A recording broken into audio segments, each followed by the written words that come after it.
children, how are you? I hope you all are doing good. Beta, earlier we had started types of natural vegetation. In that subtopic, we had already discussed about the tropical evergreen forest and the thorn forest and scrubs. Now, today we are going to start tropical deciduous forest. These are the most widespread forests of India. They are also called the monsoon forest and spread over the region receiving rainfall between 200 centimeter and 70 centimetres. बेटा जो हमारे tropical deciduous forest हैं ये almost India में हर जगह आपको इसी type के फॉरेस्ट जो हैं वो देखने को मिलेंगे. इंडिया में इन फॉरेस्ट को क्या बोला जाता है? Monsoon forest. और बेटा इनका फैलाव किन किन एरिया में होता है? जहाँ पर जो है रेनफॉल आपको 200 सेंटीमीटर से 70 सेंटीमीटर के बीच में मिलेगी. Trees of these forest type shade there leaves about 6 to 8 weeks in dry season. बेटा ये जो ट्रीज़ हैं अपने लीव्स जो है वो गिरा देते हैं. जैसे कि ट्रॉपिकल में क्या था, एवरग्रीन में वो कभी भी अपनी जो है ट्रीज़ लीव्स शेड नहीं कर रहे हैं, लेकिन ये ट्रीज़ क्या हैं, अपने जो लीव्स हैं वो गिरा देते हैं 6 से 8 वीक के लिए, 6 से 8 हफ्तों के लिए ये अपने पत्ते हैं जो वो गिरा देते हैं. कब? In dry season. जब सीज़न क्या है? सूखा सीजन होता है, जब रेनफॉल नहीं होती है. Yes, on the basis of the availability of water these forests are further divided into moist and dry deciduous. अब बेटा वाटर की अवेलेबिलिटी के कारण इनको हम आगे 2 सब टॉपिक्स में डिवाइड करते हैं, सब पार्ट्स में. That is moist and dry. नाम से ही क्लियर है बेटा, जहाँ पर आपको रेनफॉल ज़्यादा मिलेगी वहाँ का टेम्परेचर आपको क्या मिलेगा? मॉइस्ट. बट जहाँ पर रेनफॉल कम होगी वहाँ का क्या होगा?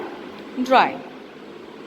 The former is found in areas receiving rainfall between 200 and 100 centimetre. जो मॉइस्ट वाले हैं वो ट्रीज़ कहाँ मिलेंगे आपको? जिन एरियाज़ में 200 सेंटीमीटर से लेकर 100 सेंटीमीटर तक बारिश मिल रही है. These forests exist therefore mostly in the eastern part of the country. बेटा ये आपको कहाँ मिलेंगे? कंट्री के ईस्टर्न मोस्ट पार्ट में. Okay, along with the foothills of Himalayas, Jharkhand, west Odisha and Chhattisgarh and on the eastern slope of the western Ghats. ठीक है बेटा, ये इनकी लोकेशन है, मैं आपको आगे मैप पे बताऊंगी. Teak is the most dominant species of this forest. बेटा टीक वुड जो हमारा एक टीक का ट्री होता है, जो टीक वुड होती है वो यहाँ पर ऑफनली मतलब बहुत इजीली जो है वो यहाँ पे अवेलेबल हो जाती है. नेक्स्ट देखिए क्या है? बैम्बू, साल, सीसम, सैंडलवुड, कैर, कुसुम, अर्जुन, मलबेरी. ये क्या है? हमारे कुछ इम्पॉर्टेंट ट्री स्पीसीज़ हैं जो हम कमर्शियली यूज़ करते हैं, मतलब हम अपने यूज़ के लिए इन ट्रीज़ का हम यूज़ करते हैं. ऊपर बात हो रही थी आपके मॉइस्ट डेसिड्यूज. अब हम बात करेंगे dry deciduous. Dry deciduous forest are found in a heavy rainfall between 100 centimetre and 70 centimetre. अब यहाँ पर कहाँ पाए जाते हैं? जहाँ पर रेनफॉल कितनी रिसीव होती है? 100 सेंटीमीटर से लेकर 70 सेंटीमीटर का. These forest are found in the rainier part of peninsular plateau. Peninsular plateau के बेटा रेनियन पार्ट्स कौन से होते हैं? रेनियर पार्ट्स बेटा वो पार्ट्स होते हैं जो आपके पेनिनसुलर प्लेट्यू में जहाँ पर मैक्सिमम रेनफॉल होती है 100 सेंटीमीटर टू 70 सेंटीमीटर्स. ठीक है बेटा, ये कहाँ कहाँ मिलेंगे आपको? Bihar, plains of Bihar and Uttar Pradesh. There are open stretches in which teak, sal, peepal, neem grow. वहाँ बेटा एक ये खुले मैदान में पैदा होते हैं. कौन कौन से वुड? टीक, साल, पीपल, ये सब क्या है आपके खुले मैदान में. A large part of this region had been cleared for cultivation and some parts are used for grazing. बेटा इस एरिया का जो मैक्सिमम पार्ट है, ट्रीज़ हैं, वो कट के खाली कर दिया गया है. किस लिए? कल्टिवेशन के लिए. और यहाँ पर क्या की जाती है? ग्रेजिंग. यस, नाउ अब आप देखिए वाइल्ड लाइफ इस फॉरेस्ट में, जो हमारे ड्राई डेसिड्यूज फॉरेस्ट हैं, वाइल्ड लाइफ कौन सी पाई जाती है? वाइल्ड लाइफ इसमें कौन कौन सी पाई जाती है? Lion, tiger, pig, deer and elephant. A huge variety of birds, lizards, snake and tortoise are also found here. Okay बेटा, अब हमने किसके बारे में बात की? हमारे ट्रॉपिकल डेसिड्यूस फॉरेस्ट. यस बेटा, अब आप मैप के थ्रू देखेंगे ट्रॉपिकल डेसिड्यूस फॉरेस्ट. ये देखिए, ये है हमारे ट्रॉपिकल डेसिड्यूस फॉरेस्ट. ये जितना भी हमारा लाइटर ग्रीन वाला शेड है, और यू कैन से लाइटर, आपको ब्लू दिख रहा होगा फ़ोन में, but it is green, totally light green. ठीक है, ये जो बिल्कुल लाइटर शेड है, ये सारा एरिया हमारा कौन सा है? हमारा ट्रॉपिकल डेसिड्यूस फॉरेस्ट. ठीक है, इसमें हमारे सारे रीजन्स आ गए, including Uttar Pradesh, Bihar, peninsular plateau. ठीक है, ये सारा रीजन जो है हमारा. अब यहाँ पे भी वेरिएशन में मिलते हैं. जहाँ पर तो रेनफॉल अच्छी होगी वहाँ पर क्या मिलेंगे आपको? Moist deciduous. और जहाँ पर रेनफॉल कम होगी वहाँ पर आपको क्या मिलेंगे? Dry deciduous forest. यस बेटा, अब next vegetation is mountain forest. बेटा नेम से ही क्लियर हो रहा होगा, माउंटेन मीन्स जो आपको माउंटेन्स पे, यानी आपको एल्टीट्यूड पे, यानी आपको हाइट्स पे जो आपको वेजिटेशन देखने को मिलती है, उनको हम क्या बोलते हैं? हमारी माउंटेनियस फॉरेस्ट, या आप बोलेंगे उसको माउंटेन फॉरेस्ट. बेटा अब इसका ये फैक्ट है कि जैसे जैसे आप हाइट्स की तरफ जाएंगे, जैसे जैसे आपका एल्टीट्यूड जो है वो हाइट पर जाएगा, वहाँ पर क्या है? टेम्परेचर में आपको गिरावट महसूस होगी. जैसे आप प्लेन से जब आप पहाड़ों में जाते हो, तो जब तक आप प्लेन्स में रहते हो आपको क्या फील होता है? गर्मी. लेकिन जैसे जैसे आप ऊपर जाते रहते हो, आपको क्या है? वहाँ पे ठंडक महसूस होने शुरू हो जाती है, और क्या है? आपकी बॉडी में भी कुछ चेंजेस आने लग जाते हैं. तो हमारा कहने का मतलब यहाँ पर क्या है कि जैसे जैसे हम अपने एल्टीट्यूड में इंक्रीज करेंगे, तो क्या है? हमें क्या डिक्रीज मिलेगा? Decreasing in temperature. टेम्परेचर क्या है? गिरता जाएगा. ओके बेटा, अब ये आपको कहाँ मिलेंगे? The wet temperature type of forest are found between height of 1000 and 2000 meters. बेटा आपको ये कहाँ मिलेंगे? हाइट पे. कितनी हाइट है? हाइट पे मिलेंगे आपको ये 1000 सेंटीमीटर से मीटर से 2000 मीटर्स तक. बेटा इन वेजिटेशन के जो लीव्स हैं वो काफ़ी आपको ब्रॉड मिलेंगे.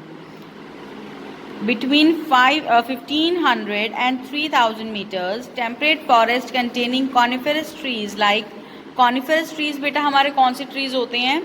जो हमें कोन की शेप में दिखते हैं. बेटा आपने कई ट्रीज देखे होंगे, जो अगर आप एक आइसक्रीम का कोन देखते हैं ना, तो उसी तरीके से आपको वो ट्रीज जो हैं वो कोन की शेप में दिखेंगे, तो हम उनको क्या बोलते हैं? हमारे कॉनिफरस ट्रीज. और यही ट्रीज हमें कहाँ देखने को मिलते हैं?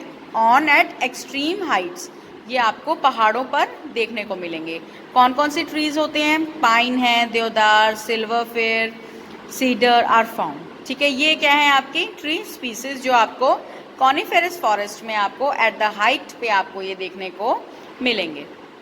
यस बेटा, अब आप ये देखिए कॉनिफेरस फॉरेस्ट जो हैं वो आपको कहाँ देखने को मिलेंगे? These forest cover mostly the southern slopes of the Himalayas. बेटा हिमालयाज के जो हमारे साउथ की तरफ जो ढलान्स हैं वहाँ पर आपको ये देखने को मिलेंगी, या मिलेंगी आपको नॉर्थ ईस्ट इंडिया में. Okay, at higher elevation. अब इनसे भी अगर हम ऊपर चलें, इनसे भी ऊपर वाले एलिवेशन पे चलें हम, the temperate grasslands are common. वहाँ पे आपको क्या मिलेंगे? आपके टेम्परेट ग्रासलैंड्स. वहाँ पर आपको बहुत हरी भरी क्या है? जो घास है वो आपको देखने को मिलेगी. At high altitudes generally more than 36 metres above sea level. अब अगर हम सी लेवल से 36 मीटर्स ऊपर चलेंगे तो आपको क्या मिलेगा? वहाँ पे टेम्परेट फॉरेस्ट. ओके, और क्या मिलेंगे आपको? ग्रासलैंड्स. उन ग्रासलैंड्स को हम क्या बोलते हैं? Alpine vegetation. यस, अब वहाँ पर बेटा आपको किस टाइप के आपको मिलेंगे? ये देखिए सिल्वर फिर, पाइन्स, बर्चेस, जूनिपर्स, ये सब आपको इस टाइप के, इस प्लांट स्पीसीज के क्या है? आपको ट्री स्पीसीज वहाँ पर देखने को मिल जाएंगे. However, they get progressively stern as they approach the snow line. बेटा अब हम सी लेवल से काफ़ी हाइट पर हैं, तो ऑब्वियसली वहाँ पर क्या है? स्नो जो है वो ज़्यादा होगी. तो ये वाले जो ट्रीज़ हैं आपको हमेशा ही स्नो कवर्स पे दिखेंगे. मतलब इनके हमेशा इनके टॉप्स पे, कॉनिफेरस फॉरेस्ट के टॉप्स पे आपको क्या दिखेगा? हमेशा ही स्नो कवर. यस बेटा, अब हम क्या देखेंगे? वहाँ पे मोस्टली हमें हाइट पर क्या देखने को मिलते हैं? Moses and lichens. मैंने आपको पहले ही बताया था मोजेस एंड लाइकेंस क्या होते हैं? हमारी काई होती है ना, मतलब काई किस लिए बन जाती है? जब हमें प्रॉपर वहाँ का एटमॉस्फेयर हमें नहीं मिलता, मतलब हमें वहाँ पे सनलाइट इतनी ज़्यादा नहीं मिलती है, तो वहाँ पर जो प्लांटेशन है वो किस फॉर्म में होती है? In the form of Moses and lichens. Wild life देख लीजिए बेटा, यहाँ पे कौन कौन से मिल जाएगी? याक मिलेंगे, snow leopard, squirrel, Shaggy horns, ये सब क्या है आपको? वाइल्ड लाइफ आपको माउंटेन फॉरेस्ट में देखने को मिल जाएगी। यस बेटा, मैप देखिए, अब हमारा क्या था? Mountain forest. ये देखिए यहाँ पे ये जो सारा हमारा हिमालयन पार्ट है, यहाँ पर कौन से आपको क्या वेजिटेशन मिलेगी? आपको यहाँ पर वेजिटेशन मिलेगी आपकी माउंटेन फॉरेस्ट। जैसे जैसे आप ऊपर हाइट पे जाते जाओगे या जैसे जैसे आप नीचे आते जाओगे तो क्या है, आपको वेजिटेशन में वेरिएशन जो है वो देखने को मिलेगी। यस बेटा, हमारी नेक्स्ट वेजिटेशन है मैनग्रोव फॉरेस्ट। बेटा ये आपको मैनग्रोव फॉरेस्ट, इनको हम क्या बोलते हैं? Tidal forest. इनको मैनग्रोव या हम इनको टाइडल फॉरेस्ट भी बोल सकते हैं। क्यों? क्योंकि ये हमें कहाँ मिलते हैं? रिवर्स की कॉस्ट पे। जो रिवर के बिल्कुल बाउंड्रीज होती हैं वहाँ पर हमें इस टाइप की वेजिटेशन देखने को मिलती हैं। और यहाँ पर मड एंड स्लिट, मतलब मड मतलब मिट्टी और स्लिट मतलब गीली वाली मिट्टी, ये सब हमें इस वेजिटेशन के आसपास देखने को मिलती हैं। क्यों? क्योंकि ये रिवर्स की कॉस्ट पे, कॉस्ट मतलब उनकी जो बाउंड्रीज हैं वहाँ पर हमें ये वेजिटेशन देखने को मिल जाती है। इनको हम क्या बोलते हैं? मैनग्रोव फॉरेस्ट या फिर tidal forest. The deltas of the Ganga, the Mahanadi, the Krishna, the Godavari and Kaveri are covered by such vegetation. ठीक है बेटा, जो हमारी गंगा, महानदी, कृष्णा, कावेरी के जो डेल्टाज हैं, डेल्टाज मतलब जहाँ पर सभी नदियां हैं वो आके जो है वो मर्ज हो जाती हैं तो वो एक एरिया बनाती हैं, दैट इज कॉल्ड डेल्टा। ठीक है, तो आपको ये इन रिवर्स की डेल्टा पे आपको इस टाइप की जो है वेजिटेशन देखने को मिलेगी। In the Ganga Brahmaputra delta Sundari trees are found. आपको गंगा और ब्रह्मपुत्र के डेल्टा पे आपको सुंदरी ट्रीज जो हैं वो देखने को मिल जाएंगी, which provide durable hard timber. वहाँ से हमें क्या मिलता है? काफ़ी लंबे समय तक चलने वाला टिम्बर, पाम, कोकोनट, ठीक है, एंड सो ऑन। ये सब हमें कहाँ मिलता है? हमारे डेल्टास पे। Royal Bengal tiger is the famous animal of these forest. बेटा रॉयल बंगाल टाइगर जो है आपको इन फॉरेस्ट में कॉमनली देखने को मिल जाएगा। Turtles, crocodile, gharials and snakes are also found in these